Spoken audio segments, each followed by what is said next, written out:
Welcome back to Cracking the Case. I am your host, Dr. Ovina Hansra. Now, this week we will be exploring a mysterious case called the Hound of the Baskervilles and what has happened in mysterious deaths within the family. We are inviting two guests this week to speak about this topic, so stay tuned for more. Let's go.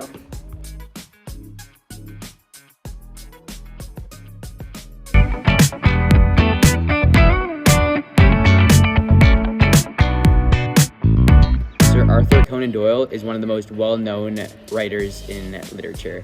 He is most well-known for his creation of Sherlock Holmes back in 1887, and he went on to create 4 novels and 56 short stories using him. The creation of Sherlock Holmes was actually inspired by one of Doyle's med school professors, Dr. Joseph Bell. It's evident that he played a huge role in the life of Sir Arthur Conan Doyle, as he was also a medical professor. However, Sir Arthur did not always enjoy his creation of Sherlock Holmes, as due to the fame he was getting, he actually wanted to kill Sherlock Holmes, but due to the backlash that he received, he went on to bring him back to life and create this timeless novel, The Hound of Baskervilles.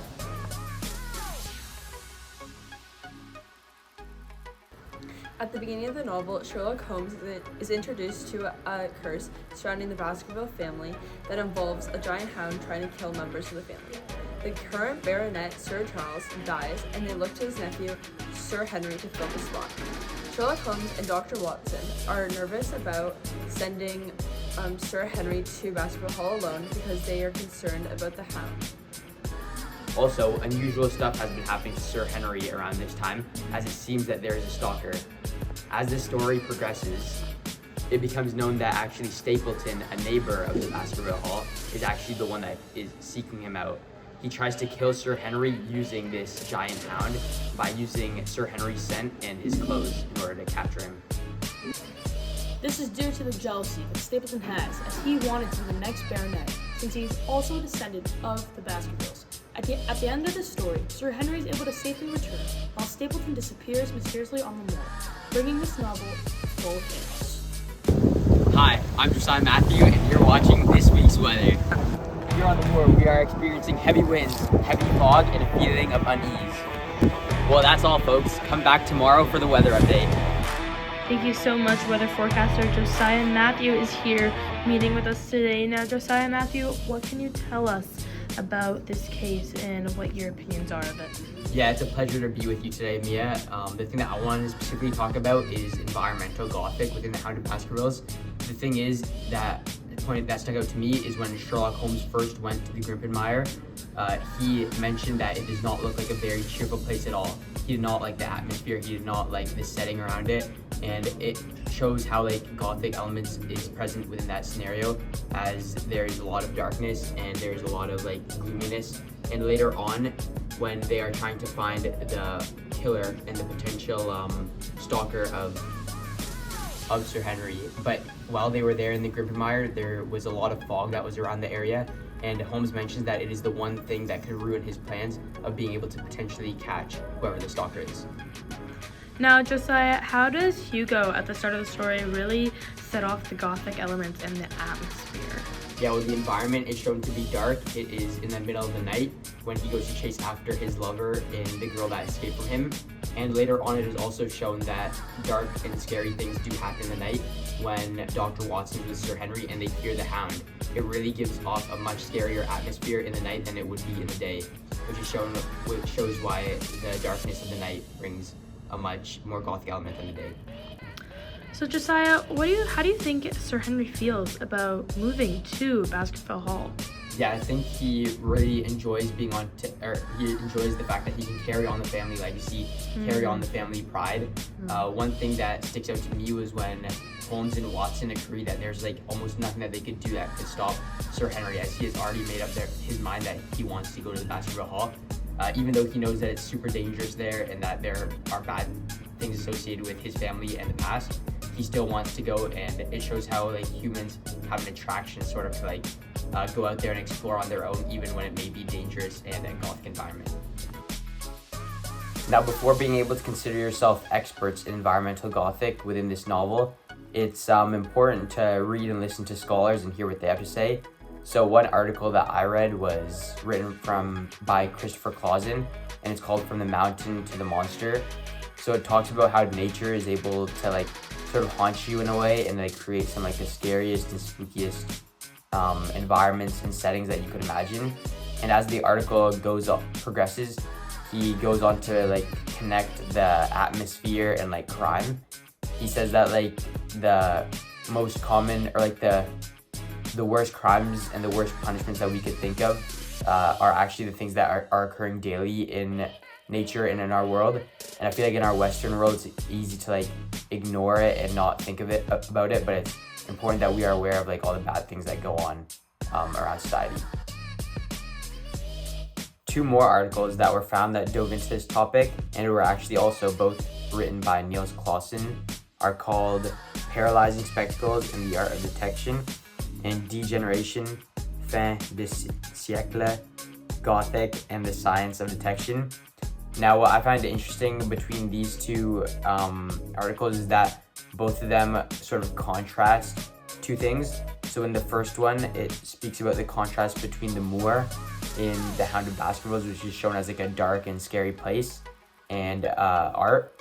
So it like shows that like the moor is the exact opposite of what beauty is. And in the second one, it talks about the difference between London and Dartmoor. So at first, Holmes and Watson are in London, then they have to move to Dartmoor, which is like a more like rural area and is not kept up as well as London is, and it's a lot more like sketchy. Lastly, after reading John Pennington's Eliminate All Other Factors, Fantastic Hesitation, and Arthur Conan Doyle's Hound of the Baskervilles, it really stuck out to me how sketchy of a place the moor is made out to be, and also how uncomfortable it makes the people there.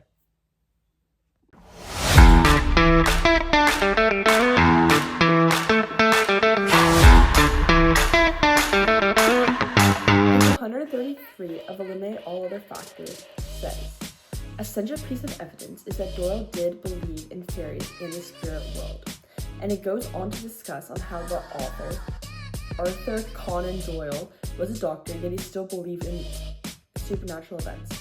Similarly, in the novel, Dr. Mortimer, on page 20, says, Mr. Holmes, there were the footprints of a gigantic hound. Even a doctor believes in the curse but uses logical evidence to back up the supernatural hound. The footprints could be anything, but because of the legend that we were introduced to, he thinks it's the hound. Knowing the background of the author, we can see the logical facts as well as the supernatural concepts he includes in the book. Similar to the quote from before, Dr. Mortimer is the one telling Sherlock about the curse. On page 10, he says, yes, it is a statement of a certain legend that runs in the Baskerville family. Always the rationalist, Holmes dismisses the superstition downright, knowing a logical solution will be forthcoming. Another example of a man of science believing in the supernatural is on page 23 to 24, when Dr. Mortimer says, I find that before the terrible event occurred, several people have seen a creature upon the moor which corresponds with this Baskerville demon, and which could not possibly be an animal known to science. Considering the topic of supernatural versus reality in the novel, The Hound of the Baskervilles, it is necessary to consider the article Science versus the Supernatural by Katherine Harmon Courage. This article discusses how in the past it was difficult to understand the difference between a scientific event and a supernatural event because new technology was emerging. On page 57 it says, there was such a thin line between what was a scientific miracle and what is a supernatural miracle. We see this in the novel when Sherlock Holmes tells Dr. Watson on page 28, the world is full of obvious things which no one ever observes.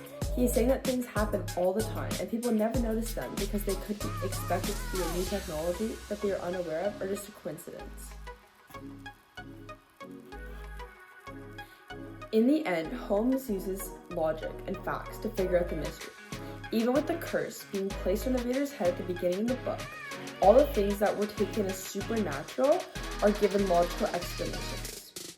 Page 136 of Eliminate All Other Factors says, Holmes pieces together the mystery. In order to inherit the Baskerville estate, Stapleton, who is a distant descendant of the family, raises a mastiff, paints its mouth with phosphorus, and then trains the dog to attack anyone wearing the clothing of a Baskerville. The dog kills the convict, who is given Sir Henry's clothes by Miss Barrymore, and attacks Henry, guided by the scent of a stolen boot. All these events make sense and explain why Sir Henry's boot was stolen or was lost at the beginning of the novel. We now know it was stolen so that the Mastiff could have the scent, so when he went to Baskerville Hall, he was ready to attack him. A quote from this is on page 38. "You have lost your boots, you say?" And Sir Henry responds, "I put them outside my door last night, and there was only one in the morning." Finally, on page 133, it says, "Not only did Holmes expose a crime, but he debunks the legend that has run in the family for years, separating the reality and the supernatural by using logic." Watson has been nothing but a great partner to Sherlock, but he messed that up. He messed that up when he didn't trust Watson on this case. He went on the moor, he stayed there secretly, and he was only concerned about his career and what a big blow it was.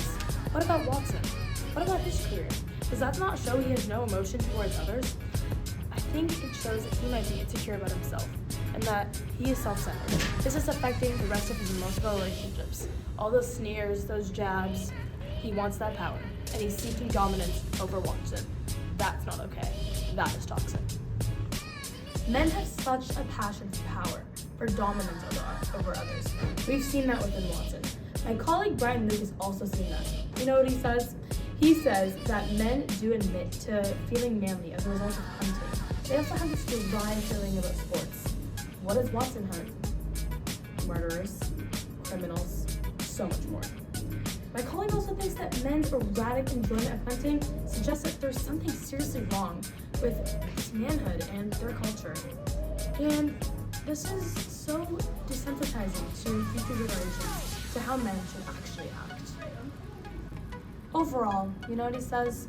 He says that power over life and death is central to the seductive, exciting romance of hunting. Hunting might be problematic. For Holmes, for others, problems can erupt, and we'll see that more often as we dive in.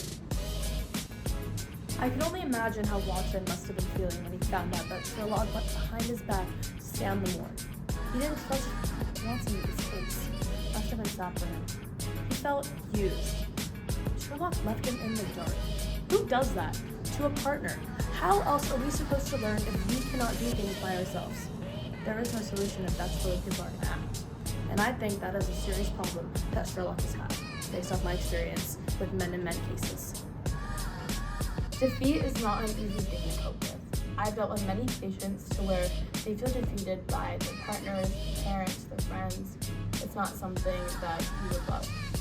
It creates more barriers of boosting your own confidence, finding your self-worth, being kind to yourself. Defeat doesn't sit well with lots of people.